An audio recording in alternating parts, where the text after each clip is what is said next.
আমার উত্থাপনীয় বিষয় হচ্ছে টঙ্গী থেকে ঢাকাগামী যে রেল লাইনটা আসছে এবং টঙ্গী থেকে চট্টগ্রামগামী যে রেল লাইনটা গিয়েছে ডাবল লাইন 10 মাইল রাস্তার মধ্যে আমার নির্বাচনী আসনে 4বার রেল ক্রসিং পার হইতো যারা গাড়ি নিয়ে রোডে আমরা চলাচল করি।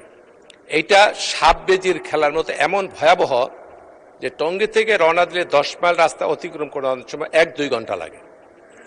10 মাইল রাস্তার মধ্যে 4টা রেল ক্রসিং এর যদি ব্যারিকেড থাকে স্বাভাবিক জীবনযাত্রা এখানে করা যায় না। মাননীয় স্পিকার, আপনি শুনে আশ্চর্য হবেন, টঙ্গী থেকে রওনা দেওয়ার পরে প্রথম যে নিমতলি এর দূরত্ব 3.2 কিলোমিটার, এইখানে রেল ক্রসিং। ওখান থেকে যখন দ্বিতীয় রেল ক্রসিং যায় সেটা পুবাইল কলেজ গেট, সেটা দূরত্ব 4.3 কিলোমিটার।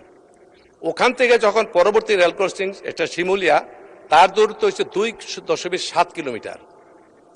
ওখান থেকে যখন আবার আমরা দড়িপাড়া রেল ক্রসিং পাস করি সেখানে দূরত্ব হচ্ছে 2 কিলোমিটার, 2.9 কিলোমিটার। ফলে কতক্ষণ পর ট্রেনের সম্মুখীন হতে হয় এবং প্রচণ্ড যানজটের সৃষ্টি হয়। অথচ এই রাস্তাটি ঢাকা সিলেটগামী রাস্তা নরসিংদী হয়ে, এখানে জনসংখ্যার চাপ, শিল্পাঞ্চল, প্রচুর অসুবিধার মধ্যে আমরা অবস্থান করতেছি। এই নিমতলি থেকে রেল লাইনের দক্ষিণ দিক দিয়ে যদি কেবলমাত্র দড়িপাড়া পর্যন্ত 10 কিলোমিটার রাস্তা বিকল্প করা যায়, দক্ষিণ সাইড দিয়ে এক সাইড দিয়ে 4টা রেল ক্রসিং আমরা অতিক্রম করতে পারি যেখানে কোনো বাধার সম্মুখীন হওয়া যাবে না।